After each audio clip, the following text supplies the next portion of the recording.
네, 제126차 최고위원 회의를 소개합니다. 추미애 당대표의 발언이 있겠습니다. 한반도를 둘러싼 북미 간의 강대강 대결이 자칫 최악의 상황으로 이어질 수 있다는 불안이 커져가고 있습니다. 예전의 긴장 국면과는 달리 우리나라의 각종 경제 지표가 반응하기 시작했다는 점은 이번에 조성된 긴장 국면의 심각성을 보여주고 있습니다. 한국의 신용 위험도는 14개월 만에 최고치를 기록했고 코스피 하락과 외국인의 셀코리아 등 경제에 직접적인 영향을 미치고 있습니다. 북한 리스크가 장기화된다면 안보와 경제 모든 면에서 우리나라에 심각한 영향을 미칠 것은 너무도 자명합니다.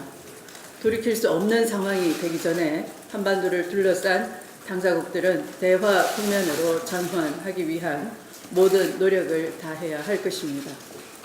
무엇보다 북한은 무책임하고 무모한 군사 도발을 즉각 중단하고 대화의 장으로 나와야 할 것입니다.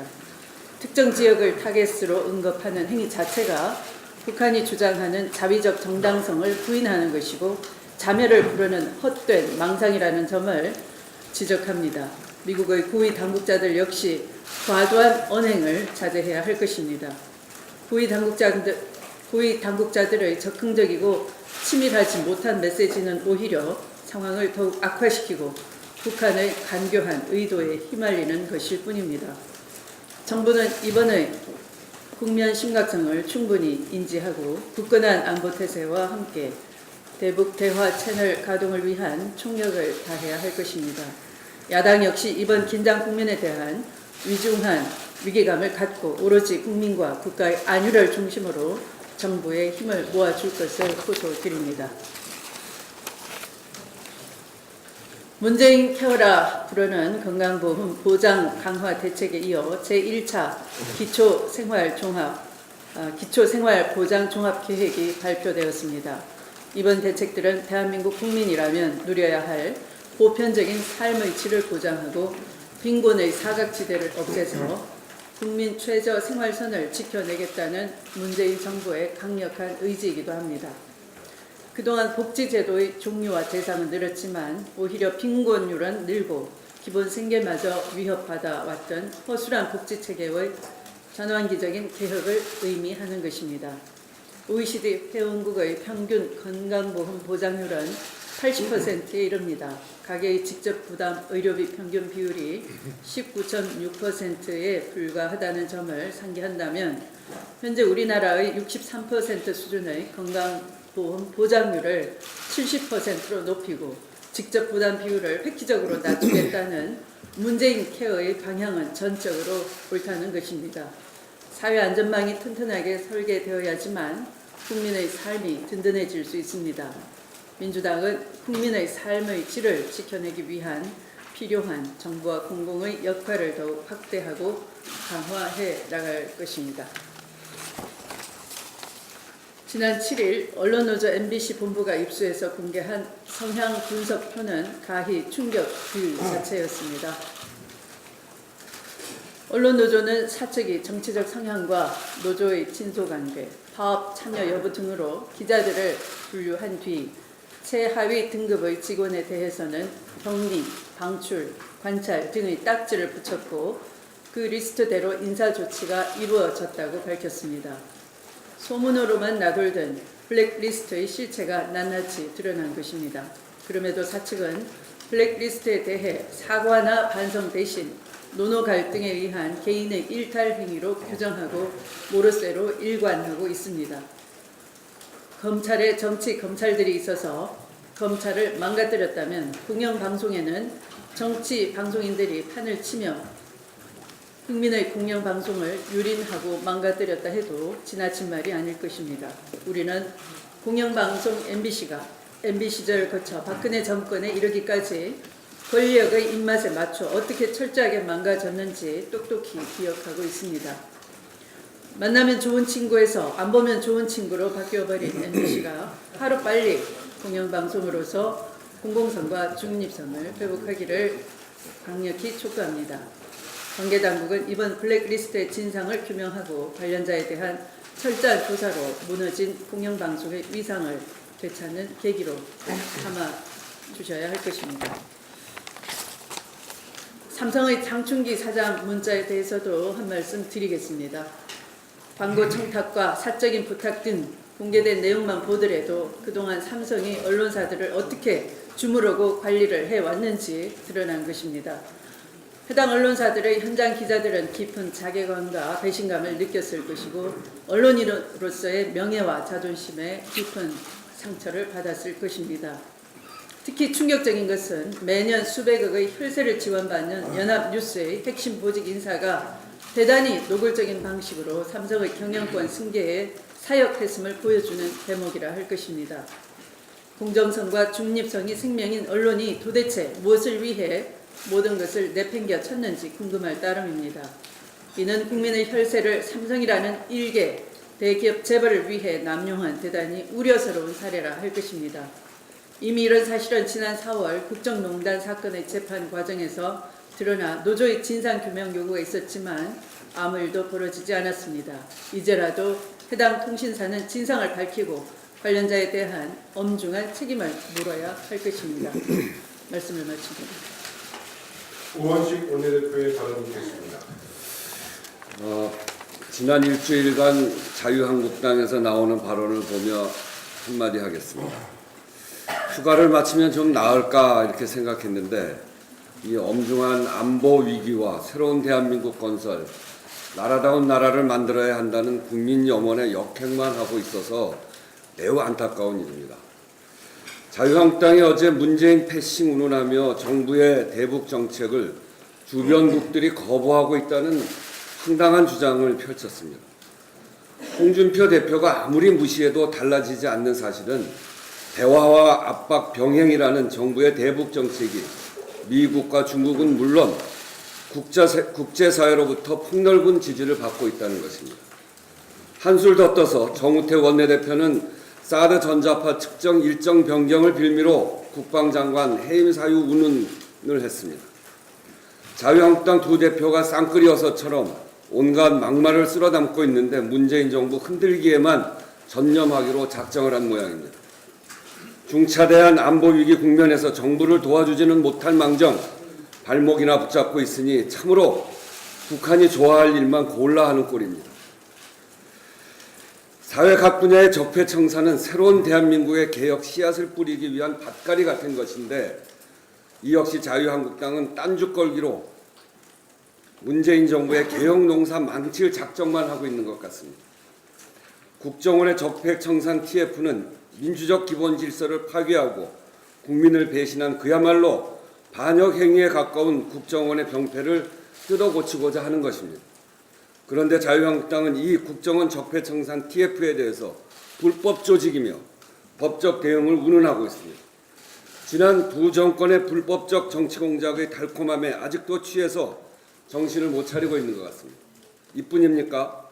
정부의 공영방송 정상화 노력조차 방송 장악으로 치부하고 있습니다. 이명박, 박근혜 정권에서 해고된 언론인만 22명에 달하고 지난해 국경 없는 기자회에서 발표한 전 세계 언론 자유도 세계 70위라고 하는 후진 언론국, 언론 후진국, 언론 자유 탄압국으로 전락시켜 놓고 그런 말이 나오는 게 참으로 신기할 따름입니다. 자유한국당도 방송 정상화, 방송 장악도 구분하지는 못하지 않을 텐데 9년간 하도 방송을 장악해 나서 입에 붙은 모양입니다. 국민의 눈과 귀 역할을 해야 할 공영방송을 국민 여론의 반대편에 서서 편파와 정권 홍보 수단으로 만든 공범자인 한나라당의 후신인 자유한국당에게 필요한 것은 오직 사죄와 참회뿐임을 명심해야 합니다. 자유한국당이 지난 두 정권의 온갖 적폐를 다 끌어안고 문재인 정부의 개혁 패싱, 민심을 거스르는 국민 패싱을 하는 것은 그분들의 자유지만 그것으로 얻을 수 있는 것은 더 이상 설 자리가 없어지는 것일 뿐임을 명심해야 할 것입니다. 더불어민주당은 자유한국당의 저항에 아랑곳하지 않고 적폐청산과 민생 회복에 전력을 다할 것입니다. 한 말씀만 더 드리겠습니다. 아시다시피 문재인 정부는 비정규직 제로 시대를 천명하고 있는데 제조업 중심의 재벌 대기업들은 고질적인 불법 파견, 위장 도급 논란과 노동 기본권을 지키지 않기 위해 정규직 제로 공장을 만들어서 독버섯처럼 확산되고 있습니다. 대표적인 것이 한라그룹의 자회사인 만도 헬라로 이 회사의 인천 공장에는 관리직 일부를 제외한 생산직 전원이 2개의 하청 회사 노동자 전원으로 채워져 있는 정규직 제로 공장입니다. 당연히 만도의 정규직 노동자들보다 낮은 임금, 간접 고용 비정규직으로 만성적인 처우 불안에 시달리고 있습니다. 이들이 노조를 결성하고 처우 개선을 위한 파업에 돌입하자 정규직 파업에는 불가능한 대체 인력 투입과 하청업체 계약 해지 방식으로 노동조합 활동, 단체 행동권을 무력화시켰습니다. 만도 헬라만 외딴 섬의 이례적인 경우가 아니라는 것이 더 큰 문제입니다. 사실 정규직 제로 공장의 시작은 기아차 모닝을 생산하는 동이오토에서 출발했습니다. 이를 포함해서 현대모비스 12개 공장 중 8곳, 현대위아 6곳 중 4곳 등 현대차 계열사가 가장 심한 사례입니다. 정규직 제로 공장은 정규직보다 낮은 임금, 언제든지 계약 해지 압박으로 인한 고용 불안, 불법 파견, 위장 도급으로부터의 자유 등을 누릴 수 있기 때문에 앞으로 제조업 전반으로 확산될 우려가 매우 높습니다. 현행법 법망을 교묘하게 피해가고 있는 이런 편법적 방식을 그냥 놔둔다면 문재인 정부의 비정규직 제로 시대는 무색해질 것입니다. 우리 더불어민주당은 문재인 시대에 거는 국민적 기대와 상반되는 편법적 방식이 해소될 수 있도록 정부와 심도 있게 고민해서 제도적 보완책을 내놓겠습니다. 이상입니다. 다음은 박남춘 최고위원의 발언을 듣겠습니다. 네, 지난 9일 정부가 발표한 건강보험 보장성 강화 대책에 대해서 한 말씀 드리겠습니다.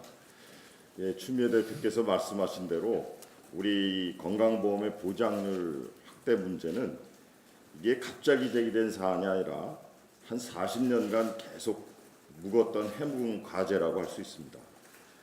이 과거 이명박 박근혜 정권에서도 이런 문제에 대해서 인식을 하고 수차례 건강보험의 보장률을 높이겠다고 약속했지만 말로만 했던 것입니다. 그러다 보니 현실이 개인당 의료비 부담이 OECD 최고 수준이 되고 이를 감당하지 못해서 44만 가구가 빈곤층으로 전락하는 아주 안타까운 현실에 직면해 있는 것입니다. 큰 병에 걸리면 집안이 망한다. 이런 말이 횡행하는 거죠. 그러다 보니 국민들은 또 불안하니까 실손보험에 더욱더 의존하게 되는 악순환만 지금 초래하고 있는 것입니다. 최근 실손보험 가입자가 국민의 70%의 수준인 3,500만 명에 달하고 이는 불과 5년 새 40%나 증가한 수치입니다. 그러나 정작 보험료 미수령자 비율이 76.8%에 달해서 가입자 대부분이 혜택을 받지 못한 채 보험료만 내고 있는 현실입니다. 건강보험의 보장이 제대로 안 되다 보니까 생긴 국민들의 이중 부담이라고 볼 수 있습니다. 이런 상황임에도 야 3당은 일제히 정부가 제시한 건강보험 대책과 재정조달 계획은 건강보험 재정을 파탄나게 하고 실현 가능하지도 않은 불가능한 대책이라며 또다시 비판 일색으로 대응하고 있습니다. 지난 대선에서 3당의 후보자 모두가 공히 주장했던 사안이지만 언제 그랬냐는 듯이 국민을 핑계 삼아 또다시 날을 세우고 있는 것입니다. 이번 건강보험 대책, 이른바 문재인 케어는 의료비 때문에 가정의 생계와 삶이 파탄난 일을 국가가 막겠다는 것입니다. 사회보험 방식의 건강보험 제도를 채택한 주요 구의 건강보험 국고 지원 비중이 최대 50%에 달하고 있는데 저희는 현재 13.6%밖에는 국가의 지원을 하고 있지 않은 것입니다. 이것이 어찌 포퓰리즘이 되겠습니까? 물론 막대한 재원이 투입되고 소중한 국민 세금이 사용되는 만큼 과도한 외래 진료나 허위 부당 청구 등 의료비 지출 누수 방지 및 재정 절감 대책도 여야가 함께 모색해 나가야 합니다. 민생 살리기에 여야가 있을 수 없습니다. 국민을 위한 정책적 검토가 아닌 무조건적인 발목 잡기로 일관하는 야당 행태는 더 이상 국민들이 용납하지 않을 것입니다. 다음은 김은환 최고위원의 발언이 있겠습니다. 오늘 오후 2시 10분 서울중앙지법에서 강정마을 구상금 청구 소송과 관련된 첫 재판이 열립니다. 그런데 오늘 재판은 소송 주체인 정부가 변론기일 연기를 신청했고 강정마을 주민들이 동의에도 불구하고 재판부의 판단에 의해 열리는 것입니다. 정부 소송이라고 하지만 민사소송이고 두 당사자가 모두 재판 연기에 합의했음에도 불구하고 재판이 열리는 것에 대해서 매우 유감스럽게 생각합니다. 실제로 강정마을 구상금 청구 대상에는 총 121명의 개인, 주민, 단체 등이 포함되어 있고 청구 금액만도 36억에 이릅니다. 제주사에서 오랫동안 활발한 공헌활동을 하고 있는 시민단체와 주민들이 다수 포함되는 등 단지 강정마을 문제만이 아닌 제주 공동체의 문제라고 얘기할 수 있습니다. 강정마을 구상금 철회는 문재인 대통령의 공약입니다. 단순한 공약이 아니라 제주 4.3과 더불어 반드시 치유해야 할 과제로서 1순위로 공약한 사안입니다. 물론 대통령이 공약이라고 해서 대통령이 원해서 한순간에 해결될 성격은 아닐 것입니다. 정부와 해군, 주민 측 입장을 고려한 원만한 해결이 필요한 사안입니다. 그런 점에서 이번 첫 변론기를 앞두고 당사자 간 합의에 의해 재판 연기로 신청하는 것은 그만큼 이 사안이 해결 국면으로 나아가고 있다는 좋은 증표라고 생각합니다. 그럼에도 재판부가 재판 절차를 강행한다면 당사자 간 법정 투쟁과 함께 논리 싸움이 불가피하게 되고 그런 과정에서 이 사안을 대결 국면으로 몰아가는 결과를 초래하지 않을까 하는 우려가 큰 것도 사실입니다. 당사자 간 합의 요청에도 불구하고 이를 진행시키는 재판부의 어떤 판단이 있기 때문이며 그 판단은 마땅히 존중되어야 된다고 생각합니다.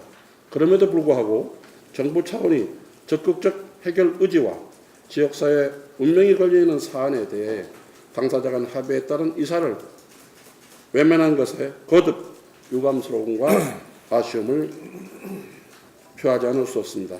사법부의 전향적인 판단과 배려를 촉구합니다.